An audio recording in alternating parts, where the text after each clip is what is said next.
We're coming to you from the Cradle of Humankind Marubeng Center, where the World Tourism Day celebrations have just kicked off. We've just seen Minister Nosipho Mncube just speaking to us, addressing us about the World Tourism Day and how they wish to celebrate it this year in South Africa. But to speak to me more about this, I have with me SA Tourism CEO Zinhle Nyoka. Thank you so much for speaking to us. Last time we saw you, we were just kicking off the interprovincial travel. I saw you at the Val, where we spoke about your feelings towards South African travel. We're under lockdown level 1 now.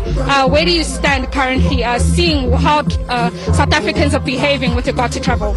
Sure. I mean, it's part of our recovery plan as a sector, where we're opening up in stages and making sure that we put health and safety at the forefront. First it was domestic.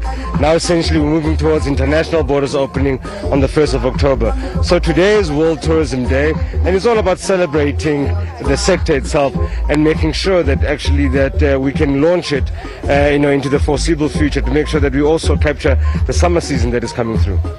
We see that this year's theme is looking at rural development. Can you speak to us more about how you're going to be incorporating that as South African tourism?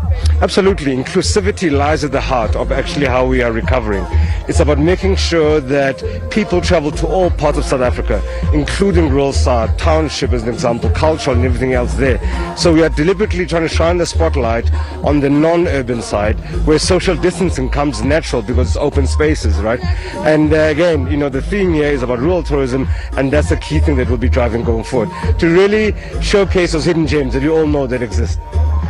We heard the Minister, Mncube, just speaking to us about to the sector as well, that they should be more inclusive with regard to pricing as well, more accommodative of the South African public rather than the international tourists. What are your feelings about that and the appeal that she has made to the sector?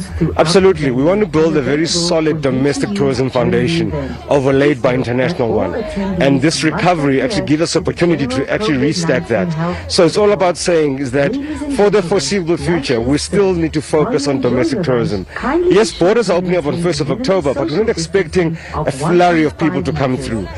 Still very tentative as to global movements of people. So it's to say to all of the South African supply side tourism product owners to relook at the value proposition, to be user friendly, if I can put it that way, to domestic consumer markets.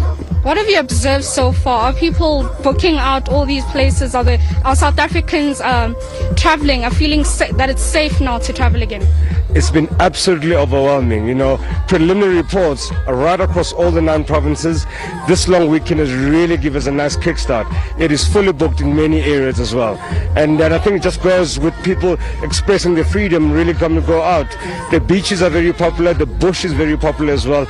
It is the urban city center hotels that are probably struggling a bit because not much corporate activity is happening, and government's also not traveling and holding conferences. But again, inch by inch, we are reclaiming back what we lost during the pandemic.